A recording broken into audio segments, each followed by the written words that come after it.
Twilight, Chapter 5. Blood Type. I made my way to English in a daze. I didn't even realize when I first walked in that class had already started. "Thank you for joining us, Miss Swan," Mr. Mason said in a disparaging tone. I flushed and hurried to my seat. It wasn't till class ended that I realized Mike wasn't sitting in his usual seat next to me. I felt a twinge of guilt. But he and Eric both met me at the door as usual, so I figured I wasn't totally unforgiven. Mike seemed to become more himself as we walked, gaining enthusiasm as he talked about the weather report for this weekend. The rain was supposed to take a minor break, and so maybe his beach trip would be possible. I tried to sound eager to make up for disappointing him yesterday. It was hard. Rain or no rain, it will still only be in the high 40s if we were lucky. The rest of the morning passed in a blur. It was difficult to believe that I hadn't just imagined what Edward had said and the way his eyes had looked. Maybe it was just a very convincing dream that I'd confused with reality, that seemed more probable than that I really appealed to him in any level. So I was impatient and frightened as Jessica and I entered the cafeteria. I wanted to see his face, to see if he'd gone back to the cold, indifferent person I'd known for the last several weeks, or if, by some miracle, I'd really heard what I thought I'd heard this morning. Jessica babbled on and on about her dance plans, while Lauren and Angela had asked the other boys and they were all going together, completely unaware of my inattention. Disappointment flooded through me as my eyes unerringly focused on his table. The other four were there, but he was absent. Had he gone home? I followed the still babbling Jessica through the line crushed.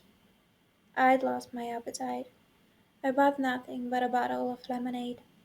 I just wanted to go sit down and sulk. "Edward Cullen is staring at you again," Jessica said, finally breaking through my abstraction with his name. "I wonder why he's sitting alone today." My head snapped up. I followed her gaze to see Edward, smiling crookedly, staring at me from an empty table across the cafeteria from where he usually sat. Once he'd caught my eye, he raised one hand and motioned with his index finger for me to join him. As I stared in disbelief, he winked. "Does he mean you?" Jessica asked, with insulting astonishment in her voice.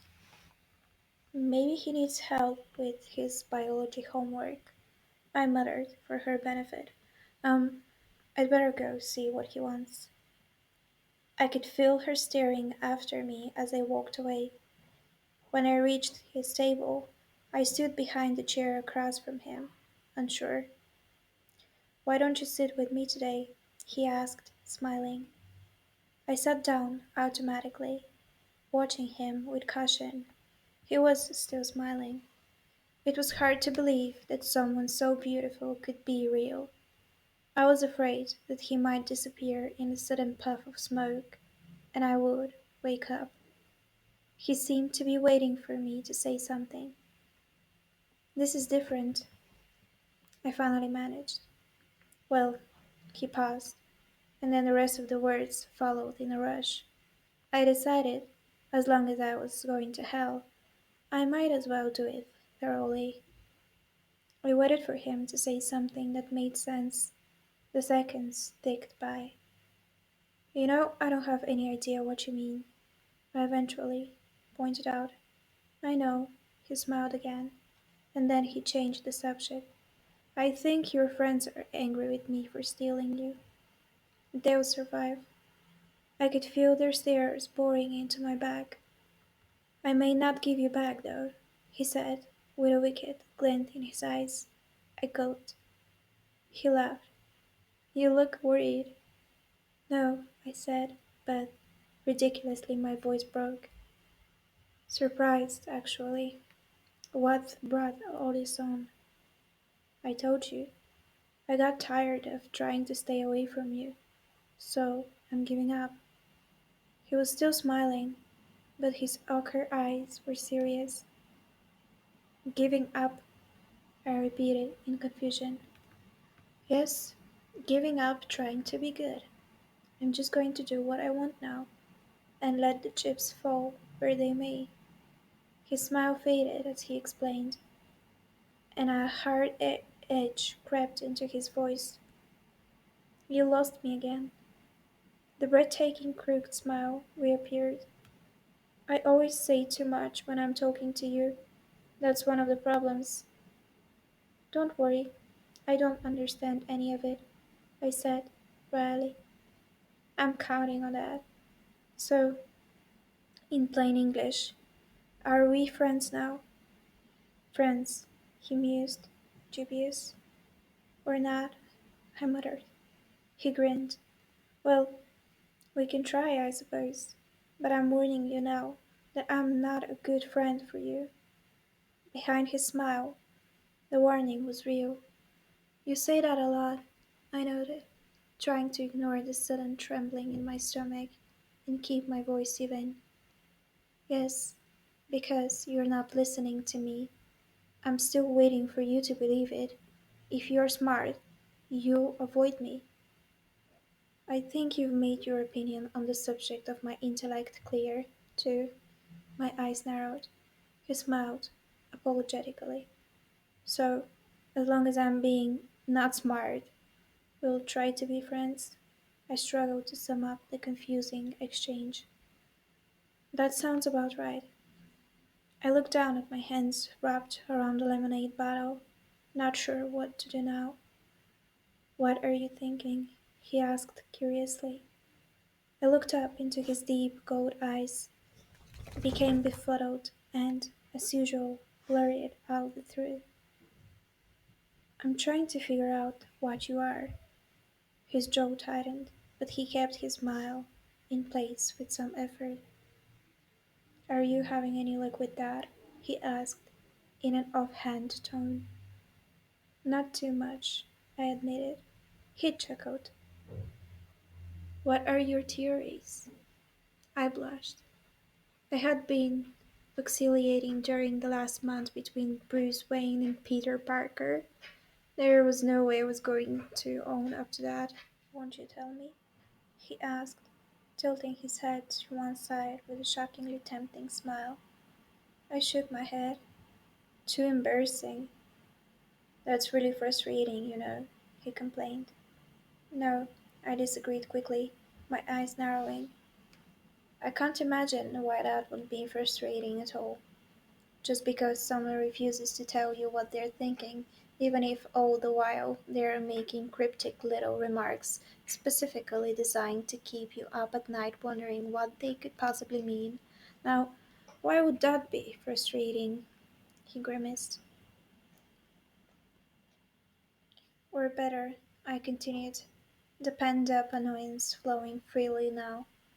Say that person also did a wide range of bizarre things, from saving your life under impossible circumstances one day to treating you like a pariah the next, and he never explained any of that either, even after he promised that also would be very not frustrating.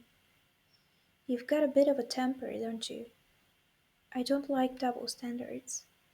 We stared at each other, unsmiling. He glanced over my shoulder, and then, unexpectedly, he snickered. What? Your boyfriend seems to think I'm being unpleasant to you. He's debating whether or not to come break up our fight. He snickered again. I don't know who you're talking about, I said frostily, but I'm sure you're wrong anyway. I'm not, I told you. Most people are easy to read, except me, of course. Yes, except for you. His mood shifted suddenly. His eyes turned brooding. I wonder why that is. I had to look away from the intensity of his stare. I concentrated on unscrewing the lid of my lemonade. I took a swig, staring at the table without seeing it. Aren't you hungry? He asked, distracted. No, I didn't feel like mentioning that my stomach was already full of butterflies. You? I looked at the empty table in front of him. No, I'm not hungry. I didn't understand his expression. It looked like he was enjoying some private joke. Can you do me a favor? I asked, after a second of hesitation. He was suddenly worried. That depends on what you want. It's not much, I assured him. He waited, guarded but curious. I just wondered if you could warn me beforehand the next time you decide to ignore me for my own good, just so I'm prepared. I looked at the lemonade bottle as I spoke, tracing the circle of the opening with my pinky finger. That sounds fair. He was pressing his lips together to keep from laughing when I looked up. Thanks. Then, can I have one answer in return? He demanded. One. Tell me one theory. Oops, not that one. You didn't qualify, you just promised one answer, he reminded me. And you've broken promises yourself, I reminded him back. Just one theory. I won't laugh. Yes, you will. I was positive about that.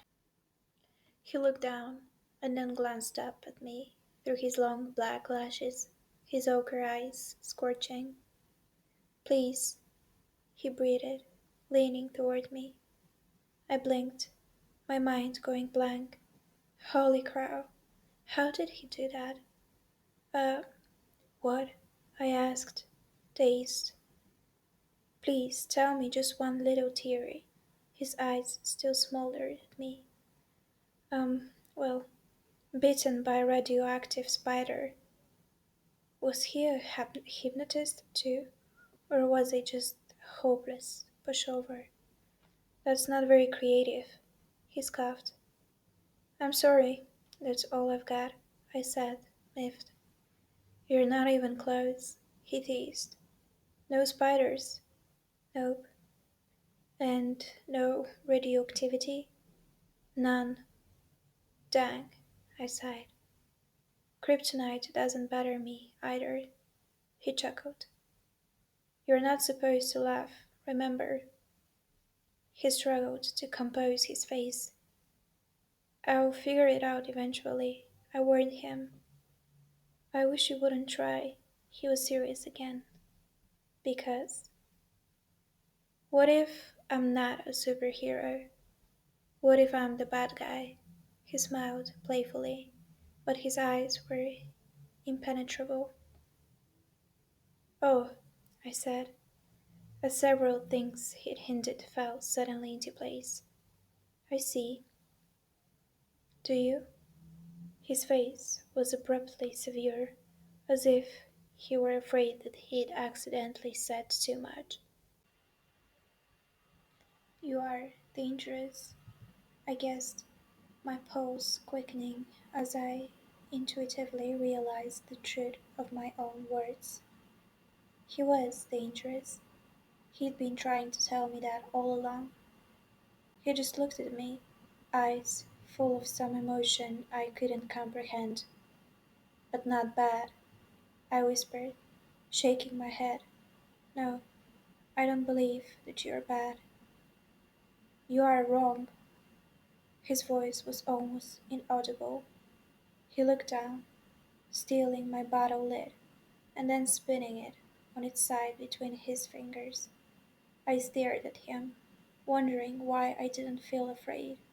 He meant what he was saying, that was obvious, but I just felt anxious, on edge, and, more than anything else, fascinated, the same way I always felt when I was near him. The silence lasted until I noticed that the cafeteria was almost empty. I jumped to my feet. "We are going to be late." "I'm not going to class today," he said, twirling the lid so fast it was just a blur. "Why not?" "It's healthy to ditch class now and then." He smiled up at me, but his eyes were still troubled. "Well, I'm going," I told him. I was far too big a coward to risk getting caught. He turned his attention back to his makeshift tub. "I'll see you later then." I hesitated, torn, but then the first bell sent me hurrying out the door, with a last glance confirming that he hadn't moved a centimeter. As I half ran to class, my head was spinning faster than the bottle cap. So few questions had been answered in comparison to how many questions had been raised. At least the rain had stopped. I was lucky. Mr. Banner wasn't in the room yet when I arrived. I settled quickly into my seat, aware that both Mike and Angela were staring at me. Mike looked resentful. Angela looked surprised and slightly awed. Mr. Banner came in the room then, calling the class to order. He was juggling a few small cardboard boxes in his arms. He put them down on Mike's table, telling him to start passing them around the class. "Okay, guys, I want you all to take one piece from each box," he said as he produced a pair of rubber gloves from the pocket of his lab jacket and pulled them on. The sharp sound as the gloves snapped into place against his wrist seemed ominous to me. "The first should be an indicator card," he went on, grabbing a white card with four squares marked on it and displaying it. "The second is a four-pronged applicator." He held up something that looked like a nearly toothless hair pick. "And the third is a sterile micro-lancet." He held up a small piece of blue plastic and split it open. The bark was invisible from this distance, but my stomach flipped. "I'll be coming around with a dropper of water to prepare your card, so please don't start until I get to you," he began at Mike's tables again, carefully putting one drop of water in each of the four squares. "Then I want you to carefully prick your finger with the lancet." He grabbed Mike's hand and jabbed the spike into the tip of Mike's middle finger. Oh no! Clammy moisture broke out across my forehead. "Put a small drop of blood on each of the prongs," he demonstrated, squeezing Mike's finger till the blood flowed. I swallowed convulsively, my stomach heaving. "And then apply it to the card," he finished, holding up the dripping red card for us to see. I closed my eyes, trying to hear through the ringing in my ears. "The Red Cross is having a blood drive in Port Angeles next week, so I thought you should all know your blood type." He sounded proud of himself. "Those of you who aren't 18 yet will need a parent's permission. I have slips at my desk." He continued through the room with his water drops. I put my cheek against the cool, black tabletop and tried to hold on to my consciousness.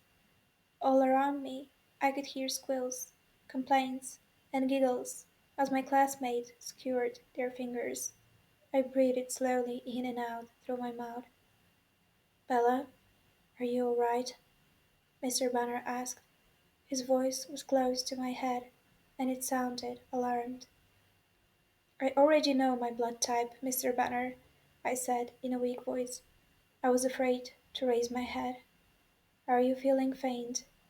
"Yes, sir," I muttered, internally kicking myself for not ditching when I had the chance. "Can someone take Bella to the nurse, please?" he called. I didn't have to look up to know that it would be Mike who volunteered. "Can you walk?" Mr. Banner asked. "Yes," I whispered. "Just let me get out of here," I thought. "I'll crawl." Mike seemed eager as he put his arm around my waist and pulled my arm over his shoulder. I leaned against him heavily on the way of the classroom. Mike towed me slowly across campus. When we were around the edge of the cafeteria, out of the sight of building, for in case Mr. Barter was watching, I stopped. Just let me sit for a minute, please, I begged. He helped me sit on the edge of the walk. And whatever you do, keep your hand in your pocket, I warned. I was still so dizzy. I slumped over on my side, putting my cheek against the freezing, damp cement of the sidewalk, closing my eyes. That seemed to help a little. Whoa, you're green, Bella, Mike said nervously. Bella? A different voice called from the distance. No, please let me be imagining that horribly familiar voice. What's wrong? Is she hurt? His voice was closer now, and he sounded upset. I wasn't imagining it. I squeezed my eyes shut, hoping to die, or, at the very least, not to throw up. Mike seemed stressed. I think she's fainted. I don't know what happened. She didn't even stick her finger. Bella? Edward's voice was right beside me. Relief now. Can you hear me? No, I groaned. Go away. He chuckled. I was taking her to the nurse, Mike explained in a defensive tone, but she wouldn't go any further. I'll take her, Edward said. I could hear the smile still in his voice. You can go back to class. No, Mike protested. I'm supposed to do it. Suddenly, the sidewalk disappeared from beneath me. My eyes flew open in shock. Edward had scooped me up in his arms as easily as if I weighed 10 pounds instead of 110. Put me down. Please, please let me not vomit on him. He was walking before I was finished talking. Hey, Mike called, already 10 paces behind us. Edward ignored him. You look awful, he told me, grinning. Put me back on the sidewalk, I moaned. The rocking movement of his walk was not helping. He held, he held me away from his body, gingerly, supporting all my weight with just his arms. It didn't seem to bother him. So, you faint at the sight of blood? He asked. This seemed to entertain him. I didn't answer. I closed my eyes again and fought the nausea with all my strength, clamping my lips together. And not even your own blood, he continued, enjoying himself. I don't know how he opened the door while carrying me, but it was suddenly warm, so I knew we were inside. Oh my! I heard a female voice gasp. She fainted in biology, Edward explained. I opened my eyes. I was in the office, and Edward was trailing past the front counter toward the nurse door. Miss Cope, the red-headed front office receptionist, ran ahead of him and held it open. The grandmotherly nurse looked up from a novel, astonished, as Edward swung me into the room and placed me gently on the crackly paper that covered the brown vinyl mattress on the one cot. Then he moved to stand against the wall as far across the narrow room as possible. His eyes were bright, excited. She's just a little faint, he reassured the startled nurse. They're blood typing in biology. The nurse nodded sagely. There's always one. He muffled a snicker. Just lie down for a minute, honey. It will pass. I know, I sighed. The nausea was already fading. Does this happen a lot? She asked. Sometimes, I admitted. Edward coughed to hide another laugh. You can go back to class now, she told him. I'm supposed to stay with her. He said this with such assured authority that Even though she pursed her lips, the nurse didn't argue it further. I'll go get you some ice for your forehead, dear, she said to me, and then bustled out of the room. You were right, I moaned, letting my eyes close. I usually am, but about what in particular this time? Ditching is healthy. I practice breathing evenly. You scared me for a minute there, he admitted, after a pause. His tone made it sound like he was confessing a humiliating weakness. I thought Newton was dragging your dead body off to bury it in the woods. Ha ha. I still had my eyes closed, but I was feeling more normal every minute. Honestly, I've seen corpses with better color. I was concerned that I might have to avenge your murder. Poor Mike. I'll bet he's mad. He absolutely loathes me, Edward said cheerfully. You can't know that, I argued, but then I wondered suddenly if he could. I saw his face, I could tell. How did you see me? I thought you were ditching. I was almost fine now, though. The quizziness would probably pass faster if I'd eaten something for lunch. On the other hand, maybe it was lucky my stomach was empty. I was in my car, listening to a CD. Such a normal response. It surprised me. I heard the door and opened my eyes to see the nurse with a cold compress in her hand. Here you go, dear. She laid it across my forehead. You're looking better, she added. I think I'm fine, I said, sitting up. Just a little ringing in my ears, no spinning.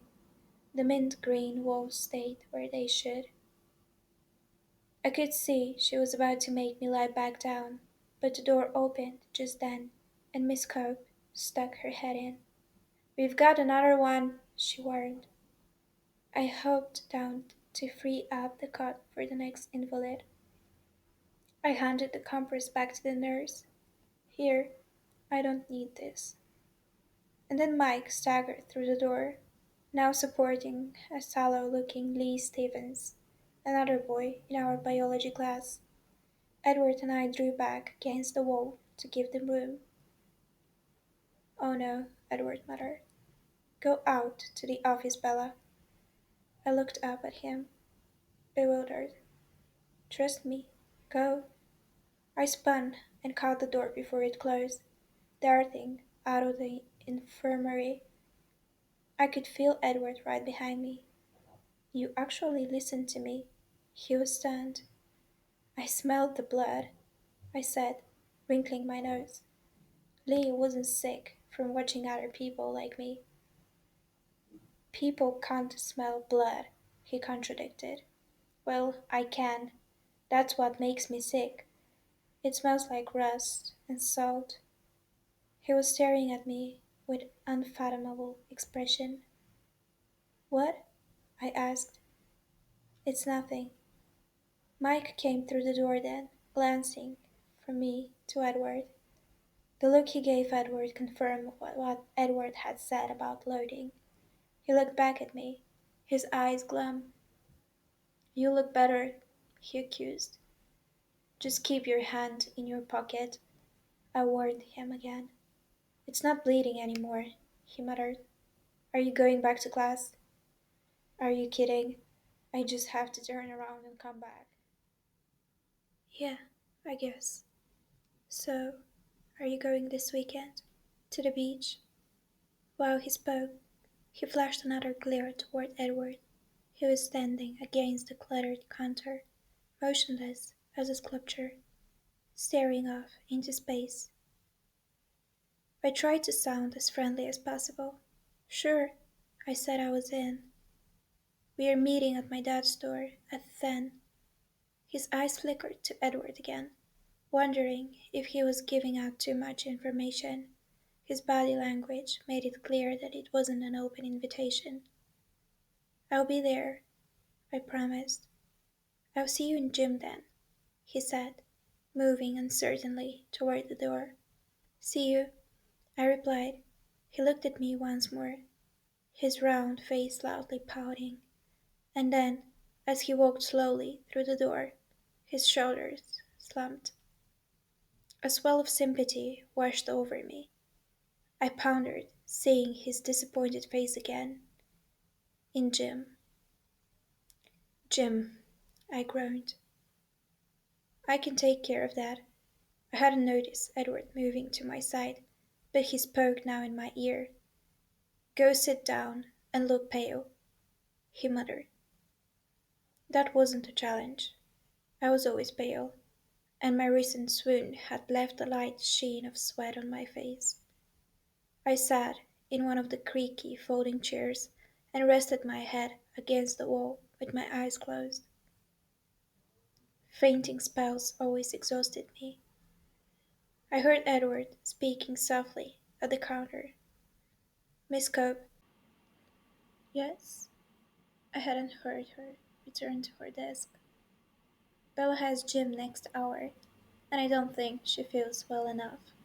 Actually, I was thinking I should take her home now. Do you think you could excuse her from class? His voice was like melting honey. I could imagine how much more overwhelming his eyes would be. Do you need to be excused too, Edward? Miss Cope fluttered. Why couldn't I do that? No, I have Mrs. Goff. She won't mind. Okay? It's all taken care of. You feel better, Bella, she called to me. I nodded weakly, hamming it up just a bit. Can you walk, or do you want me to carry you again? With his back to the receptionist, his expression became sarcastic. I'll walk. I stood carefully, and I was still fine. He held the door for me, his smile polite, but his eyes mocking. I walked out into the cold, fine mist that had just begun to fall. It felt nice, the first time I'd enjoyed the constant moisture falling out of the sky as it washed my face clean of the sticky perspiration. Thanks, I said as he followed me out. It's almost worth getting sick to miss Jim. Any time. He was staring straight forward, squinting into the rain. So, are you going? This Saturday, I mean. I was hoping he would, though it seemed unlikely. I couldn't picture him loading up to carpool with the rest of the kids from school. He didn't belong in the same world, but just hoping that he might give me the first twinge of enthusiasm I'd felt for the outing. Where are you going exactly? He was still looking ahead, expressionless. Down to La Push, to First Beach. I studied his face, trying to read it. His eyes seemed to narrow infinitesimally. He glanced down at me from the corner of his eye, smiling wryly. I really don't think I was invited. I sighed. I just invited you. Let's you and I not push poor Mike any further this week. We don't want him to snub. His eyes danced. He was enjoying the idea more than he should. Mike Schmike, I muttered, preoccupied by the way he'd said you and I. I liked it more than I should. We were near the parking lot now. I veered left, toward my truck. Something caught my jacket, yanking me back. Where do you think you're going? He asked, outraged. He was gripping a fistful of my jacket in one hand. I was confused. I'm going home. Didn't you hear me promise to take you safely home? Do you think I'm going to let you drive in your condition? His voice was still indignant. What condition? And what about my truck? I complained. I'll have Alice drop it off after school. He was towing me toward his car now, pulling me by my jacket. It was all I could do to keep from falling backward. He'd probably just drag me along anyway if I did. Let go, I insisted. He ignored me. I staggered along sideways across the wet sidewalk until we reached the Volvo. Then he finally freed me. I stumbled against the passenger door. "You're so pushy," I grumbled. "It's open," was all he responded. He got into the driver's side. I'm perfectly capable of driving myself home. I stood by the car, fuming. It was raining harder now, and I'd never put my hood up, so my hair was dripping down my back. He lowered the automatic window and leaned toward me across the seat. "Get in, Bella." I didn't answer. I was mentally calculating my chances of reaching the truck before he could catch me. I had to admit, they weren't good. "I'll just drag you back," he threatened, guessing my plan. I tried to maintain what dignity I could as I got into his car. I wasn't very successful. I looked like a half-drowned cat, and my boots squeaked. "This is completely unnecessary," I said stiffly. He didn't answer. He fiddled with the controls, turning the heater up and the music down. As he pulled out of the parking lot, I was preparing to give him the silent treatment, my face in full pout mode. But then I recognized the music playing, and my curiosity got the better of my intentions. "Claire de Lune?" I asked, surprised. "You know Debussy?" He sounded surprised too. "Not well," I admitted. "My mother plays a lot of classical music around the house. I only know my favorites." "It's one of my favorites, too." He stared out through the rain, lost in thought. I listened to the music, relaxing against the light grey leather seat. It was impossible not to respond to the familiar, soothing melody. The rain blurred everything outside the window into grey and green smudges. I began to realize we were driving very fast. The car moved so steadily, so evenly though, I didn't feel the speed. Only the town flashing by gave it away. "What is your mother like?" he asked me suddenly. I glanced over to see him studying me with curious eyes. "She looks a lot like me, but she's prettier," I said. He raised his eyebrows. "I have too much Charlie in me. She's more outgoing than I am and braver. She's irresponsible and slightly eccentric, and she's a very unpredictable cook. She's my best friend." I stopped. Talking about her was making me depressed. "How old are you, Bella?" His voice sounded frustrated for some reason I couldn't imagine. He'd stopped the car, and I realized we were at Charlie's house already. The rain was so heavy that I could barely see the house at all. It was like the car was submerged under a river. "I'm 17," I responded, a little confused. "You don't seem 17." His tone was reproachful. It made me laugh. "What?" he asked, curious again. "My mom always says I was born 35 years old and that I get more middle-aged every year." I laughed and then sighed. "Well, someone has to be the adult." I paused for a second. "You don't seem much like a junior in high school yourself," I noted. He made a face and changed the subject. "So, why did your mother marry Phil?" I was surprised he would remember the name. I'd mentioned it just once, almost 2 months ago.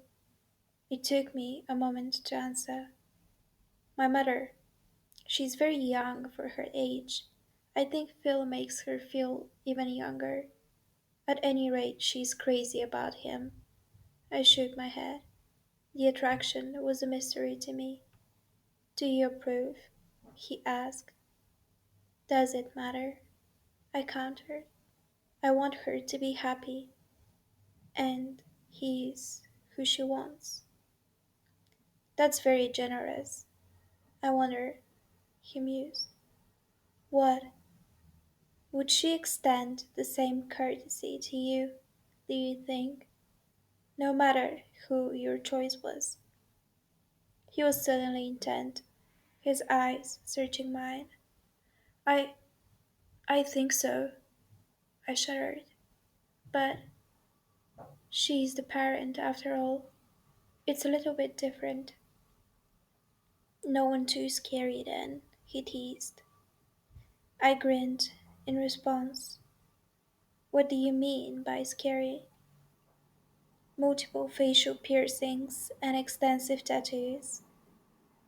That's one definition, I suppose. What's your definition? But he ignored my question and asked me another. Do you think that I could be scary? He raised one eyebrow, and a faint trace of a smile lightened his face. I thought for a moment, wondering whether the truth or a lie would go over better. I decided to go with the truth. Hmm, I think you could be, if you wanted to. Are you frightened of me now? The smile vanished, and his heavenly face was suddenly serious. No, but I answered too quickly. The smile returned. So, now are you going to tell me about your family? I asked to distract him. It's got to be a much more interesting story than mine.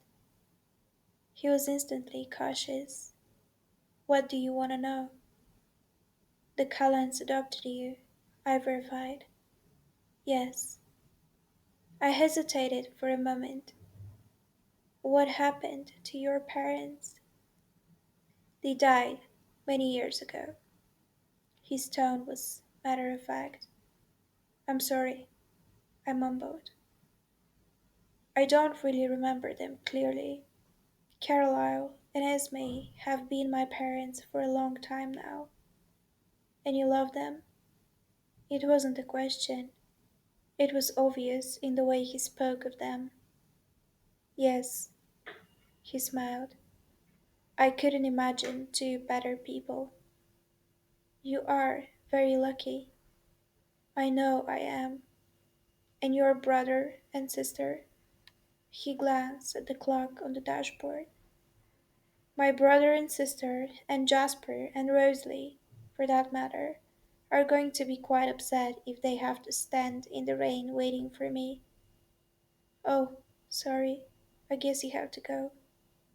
I didn't want to get out of the car.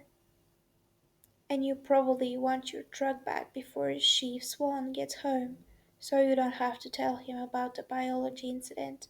He grinned at me. I'm sure he's already heard. There are no secrets in Forks. I sighed. He laughed, and there was an edge to his laughter. Have fun at the beach. Good weather for sunbathing. He glanced out at the sheeting rain. Won't I see you tomorrow? No. Emmett and I are starting the weekend early. What are you going to do? A friend could ask that, right? I hope the disappointment wasn't too apparent in my voice. We are going to be hiking in the Goat Rogues Wilderness, just south of Reiner. I remember Charlie had said the Cullens went camping frequently. Oh, well, have fun. I tried to sound enthusiastic. I don't think I fooled him, though. A smile was playing around the edges of his lips. Will you do something for me this weekend? He turned to look me straight in the face. utilizing the full power of his burning gold eyes. I nodded, helplessly. Don't be offended, but you seem to be one of those people who just attract accidents like a magnet. So try not to fall into the ocean or get run over or anything, alright? He smiled crookedly. The helplessness has faded as he spoke. I glared at him. I'll see what I can do, I snapped as I jumped out in the rain. I slammed the door behind me with excessive force. He was still smiling as he drove away.